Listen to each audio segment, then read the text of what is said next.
तो क्या आप भी सीयूटी एग्जामिनेशन के थ्रू एक अच्छी यूनिवर्सिटी, एक अच्छे कॉलेज के अंदर एडमिशन लेना चाहते हैं? तो अगर ऐसा है तो आज की वीडियो आप लोगों के लिए। आज की वीडियो उन लोगों के लिए है जिन्होंने अभी तक तैयारी स्टार्ट नहीं करी है और उनके पास 8 महीने बचे हैं सीयूटी 2026 एग्जामिनेशन के लिए। तो आज की वीडियो उन लोगों के लिए होने वाली है। आज की वीडियो के अंदर मैं आपको 8 महीने का रोड मैप दूंगा कि किस तरीके से, अगर आपने आज स्क्रैच से तैयारी स्टार्ट करनी है तो किस तरीके से आप लोगों को वो तैयारी अपनी स्टार्ट करनी पड़ेगी। तो आज की वीडियो सिर्फ उन स्टूडेंट्स के लिए है जो सीयूटी एग्जामिनेशन को 2026 में देना चाहते हैं। उनका टारगेट है दिल्ली यूनिवर्सिटी, बीएचयू, अच्छी अच्छी यूनिवर्सिटीज उनका टारगेट है, अच्छे अच्छे कॉलेजेस उनका टारगेट है। तो आज की वीडियो सिर्फ उन स्टूडेंट्स के लिए होने वाली है जो कहीं ना कहीं अपने करियर को लेकर काफी ज्यादा सीरियस हैं। ठीक, तो आज की वीडियो बहुत ही इंपॉर्टेंट है। वीडियो को एंड तक देखना, वीडियो अच्छी लगे तो लाइक करना और ज्यादा से ज्यादा इस वीडियो को शेयर करना। तो चलते हैं आगे जरा, ठीक है। अब देखो, सबसे पहले हम बात करेंगे यूनिवर्सिटीज की। क्या आपकी ड्रीम यूनिवर्सिटीज क्या है? ठीक है, अब जनरली जो बच्चा सीयूटी का एग्जामिनेशन देता है तो उसकी जो ड्रीम यूनिवर्सिटी होती है वो या तो आपके सामने दिल्ली यूनिवर्सिटी होती है। दिल्ली यूनिवर्सिटी जो सबसे प्रेस्टिजियस यूनिवर्सिटी है कंट्री के अंदर, जहां पे टॉप कॉलेजेस है, Shri Ram college of commerce, Hindu college, Kirorimal college, LSR college, काफी सारे ऐसे कॉलेजेस हैं जो बच्चे को ड्रीम कॉलेजेस होते हैं। ठीक है, उसके बाद जो यूनिवर्सिटी आती है वो आपकी आती है बीएचयू, और ऐसी काफी सारी यूनिवर्सिटीज हैं जो सेंट्रल स्टेट लेवल यूनिवर्सिटीज हैं जो सीयूटी के थ्रू आपको क्या देती हैं? एडमिशन देती हैं। तो 12th के बाद सीयूटी का एग्जामिनेशन इसलिए इंपॉर्टेंट हो जाता है क्योंकि ये यूनिवर्सिटी एडमिशन लेती है सिर्फ सीयूटी के स्कोर पे बेस्ड। तो अब किस तरीके से इसकी तैयारी स्टार्ट करी जाए, क्या करा जाए? अगर हमारा टारगेट है कि हमें सीयूटी यूजी 2026 का एग्जाम देना है तो जोरदार शुरुआत करनी पड़ेगी। अब जोरदार शुरुआत किस तरीके से करी जाती है, आओ जरा जरा बात करते हैं इसके अंदर। अब देखो, अगर बात करी जाए तो सबसे पहले आपको कुछ डेटा देखना पड़ेगा। अब डेटा इसलिए इंपॉर्टेंट होता है कि हम पता तो लगाएं कि हम स्टैंड कहां करते हैं। तो सबसे पहली बात आपको यह देखना पड़ेगा कि हर साल सीयूटी के अंदर लगभग कितने स्टूडेंट्स, लगभग 13 लाख, 13.5 लाख के अराउंड स्टूडेंट्स बैठता है। तो कंपटीशन यानी बहुत ज्यादा है। वो बच्चे जो रजिस्टर करते हैं वो लगभग 13.5 लाख के अराउंड बच्चे हैं जो इसके अंदर रजिस्टर करते हैं। ठीक, अब उसके बाद कि यूनिवर्सिटीज के अंदर कितनी कितनी सीट होती है। अगर मैं दिल्ली यूनिवर्सिटी की बात करूं तो लगभग वहां पे, ठीक है, 71,000 के अराउंड सीट्स हैं और बीएचयू के अंदर 9,000 प्लस सीट्स चली जाती है डिफरेंट डिफरेंट कोर्सेज की मैं बात कर रहा हूं। तो देखिए, टारगेट अगर आपका ये यूनिवर्सिटीज हैं तो आपको कितने सारे स्टूडेंट से कंपीट करना पड़ेगा, और इन स्टूडेंट से कंपीट करने का मतलब है इसमें से ऑलरेडी बहुत सारे स्टूडेंट्स बहुत आगे निकल चुके हैं और आज हम तैयारी स्टार्ट कर रहे हैं अगस्त के अंदर, जिसके अंदर अगस्त के अंदर भी काफी टाइम हमारा ऑलरेडी निकल चुका है। तो कहीं ना कहीं ये डिफिकल्टी हमें क्रिएट करने वाला है, बट ठीक है, इस वीडियो को एंड तक देखना। उस डिफिकल्टी को मैं कहीं ना कहीं इस वीडियो के अंदर आपकी सॉल्व कर दूंगा। मैं पूरा आपको कंप्लीट रोड मैप देने वाला हूं किस तरीके से आपको तैयारी करनी है। अब अगर बात करी जाए सर एग्जाम लगभग कब होता है, सीयूटी का एग्जामिनेशन कब होता है, तो जनरली सीयूटी के एग्जामिनेशन की बात करें तो एग्जाम इसका होता है लगभग मई में। तो इस बार भी लगभग 13 मई से लेकर जून तक इसका एग्जाम चला था। अलग अलग शिफ्ट के अंदर इसका एग्जाम होता है। तो अगर बात करें तो एग्जाम इसका 2 शिफ्ट में कंडक्ट कराया जाता है। ठीक है, एक मॉर्निंग शिफ्ट होती है, एक इवनिंग शिफ्ट होती है, जो इस बार अभी हुआ। ठीक है, इस तरीके से इसका एग्जाम कंडक्ट कराया जाता है। सर आपके एडमिट कार्ड लगभग, ठीक है, एग्जाम से कुछ 1-2 दिन पहले तक, ठीक है, रिलीज कर दिए जाते हैं। उसके बाद कंप्यूटर बेस्ड एग्जाम होता है, सीबीटी मोड में एग्जाम कराया जाता है इसका। सीबीटी का मतलब कंप्यूटर बेस्ड टेस्ट होता है। कंप्यूटर बेस्ड टेस्ट का मतलब, ठीक है, कि आपको जो एग्जाम देना है वो कंप्यूटर पे बैठ के देना है। ठीक है, हाँ जी, तो यहां तक सारी की सारी बातें क्लियर हैं। तो सर हमारा अगर एग्जाम मई में होगा तो आज हम कहां पे खड़े हैं? आज हम अगस्त में खड़े हैं और अगस्त भी हमारा आधा निकल चुका है। ठीक है, अब बात करी जाए आगे, सर इसके अंदर सब्जेक्ट्स क्या क्या आते हैं। सब्जेक्ट्स की अगर बात करी जाए तो सब्जेक्ट्स आपके 3 पार्ट में ब्रेक है। ठीक है, इनका जो सब्जेक्ट्स कॉम्बिनेशन है वो 3 पार्ट के अंदर ब्रेक कर रखा है। सबसे पहला कि आपको एक लैंग्वेज पढ़नी पड़ती है, एक लैंग्वेज का एग्जाम देना पड़ता है और जनरली बच्चा वो इंग्लिश लैंग्वेज प्रेफर करता है, बट ये वो इंग्लिश नहीं है जो आपके क्लास 12th में पूछी जाती है। क्लास 12th में आपके ग्रामर आती ही नहीं है और यहाँ पे सबसे ज्यादा क्या पूछी जाती है? ग्रामर पूछी जाती है, कॉम्प्रिहेंशन पूछे जाते हैं। तो लैंग्वेज बहुत ज्यादा इंपॉर्टेंट बन जाती है और एक इंपॉर्टेंट रोल प्ले करती है आपके कॉलेज सिलेक्शन के अंदर। उसके बाद वो सब्जेक्ट्स जो आपने 12th के अंदर पढ़े हो वो एज अ डोमेन हम यहां पे लेते हैं। मिनिमम 3 डोमेन हमें लेने पड़ते हैं। ठीक है, कुछ कोर्सेज का अलग है, उनकी वीडियो मैं सेपरेटली बनाऊंगा, बट मैं जनरली बात कर रहा हूं। मान लो अगर आपको बीकॉम ऑनर्स करना है, बीकॉम ऑनर्स करना है तो अच्छे कॉलेज से, हमें एसआरसीसी से बीकॉम ऑनर्स करना है, तो आपके सामने एक लैंग्वेज आपको लेनी पड़ेगी और 3 आपको डोमेन सब्जेक्ट्स अपने लेने पड़ेंगे, दैट इज अकाउंटेंसी, इकोनॉमिक्स और बिजनेस स्टडीज। एक सब्जेक्ट आपका 250 नंबर का होगा। ठीक है। 250 नंबर का मतलब पेपर के अंदर 50 क्वेश्चंस आते हैं, और जब मैं बात करता हूँ 50 क्वेश्चंस की, तो एक क्वेश्चन कैरी करता है 5 नंबर को, तो पेपर कितना हो गया, 250 नंबर का हो गया। और इस तरीके से 4 हमारे पास सब्जेक्ट बन जाते हैं, इंग्लिश, अकाउंटेंसी, जो डोमेन्स के अंदर आएगा अकाउंटेंसी, बिजनेस स्टडीज और इकोनॉमिक्स। तो इस तरीके से 1000 नंबर का आपका पेपर बन गया, और 1000 नंबर में से आपकी मेरिट बनेगी, उसके बेसिस पे आपको कॉलेज में आगे एडमिशन मिलेगा। ये अलग अलग कोर्सेज के अंदर अलग अलग सब्जेक्ट कॉम्बिनेशन आते हैं, ठीक है। अब आगे चलते हैं, ठीक है।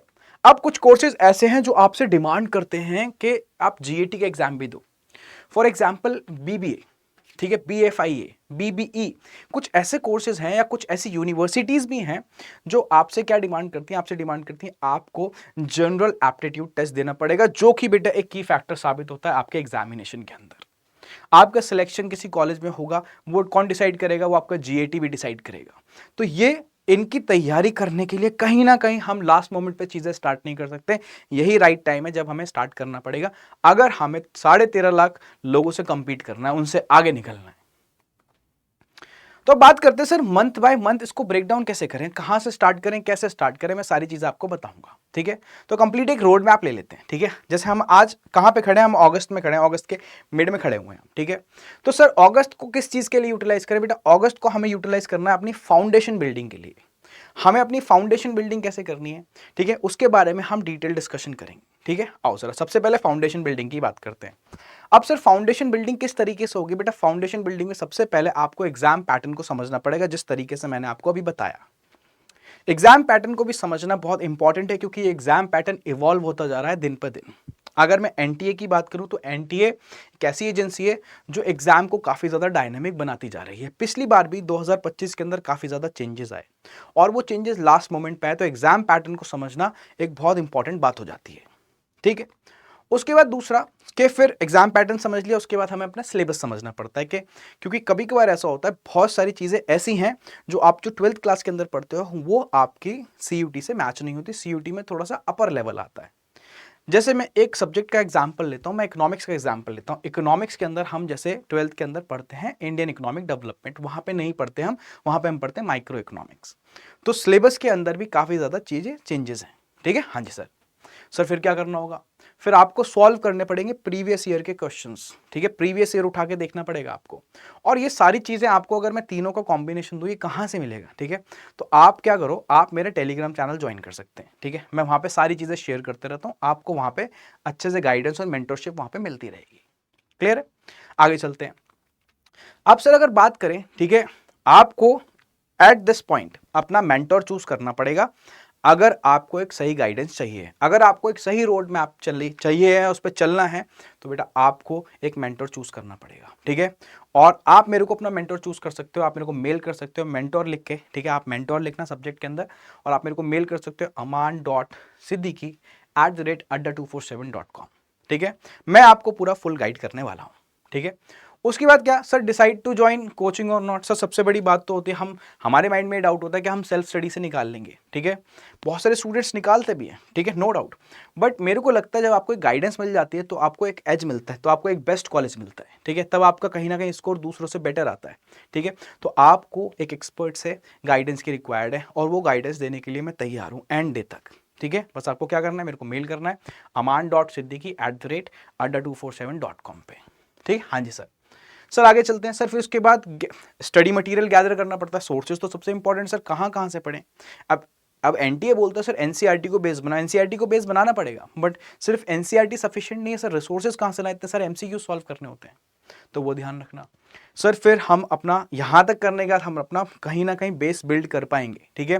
उसके बाद सर टाइम मैनेजमेंट बहुत इंपॉर्टेंट है, ठीक है। सिर्फ आपको 60 मिनट्स मिलते हैं पेपर को सॉल्व करने के लिए, और 50 क्वेश्चन होते हैं, ठीक है। तो टाइम मैनेजमेंट बहुत ज़्यादा इंपॉर्टेंट है।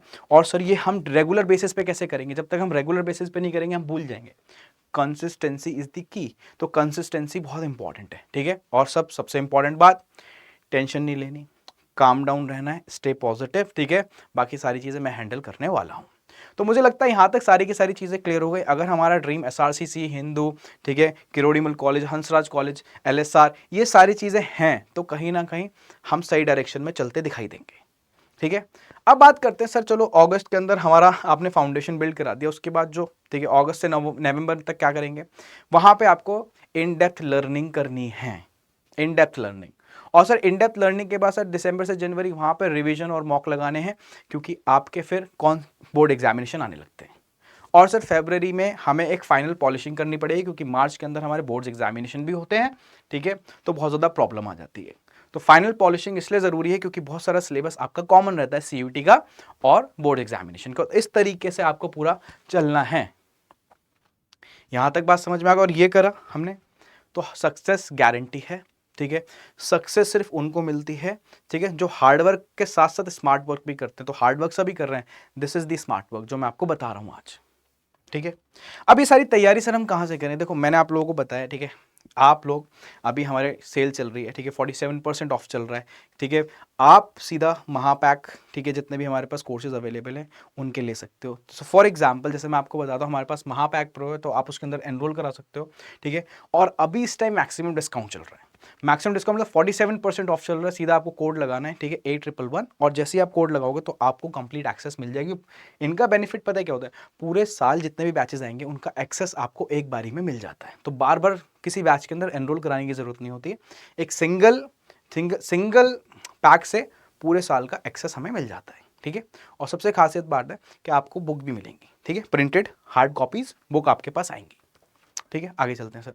तो सर अगर हमें मैक्सिमम डिस्काउंट चाहिए, आपने बताया इंडिपेंडेंस डे सेल चल रही है, ठीक है, हाँ ये 2-3 दिन चलेगी अभी, ठीक है, तो आप कोड लगा सकते हैं 8111, ठीक है, हाँ जी सर। और सर अगर हमें आपसे मेंटोरशिप चाहिए, ठीक है, तो फ्री मेंटोरशिप सेशन मैं देता हूँ, ठीक है। आप मेरे को क्या कर सकते हो, आप मेरे को मेल कर सकते हो aman.siddiqui@adda247.com पे, ठीक है। मैं पूरा का पूरा आपके लिए अवेलेबल रहूँगा, ठीक है, आपको अच्छे से गाइड करने वाला हूँ, ठीक है। तो thank you so much video में जुड़ने के लिए। वीडियो अच्छी लगे तो लाइक करना, कमेंट जरूर करना, उस वीडियो को बहुत सारे लोगों के साथ शेयर करना, ठीक है। और मैक्सिमम डिस्काउंट के लिए आपके कोड क्या लगाना है, 8111। और अगर आप लोगों को मेरे से पर्सनली कनेक्ट करना है तो आप मेरे को मेल कर सकते हैं aman.siddiqui@adda247.com पे। तो वीडियो में जुड़ने का बहुत बहुत धन्यवाद।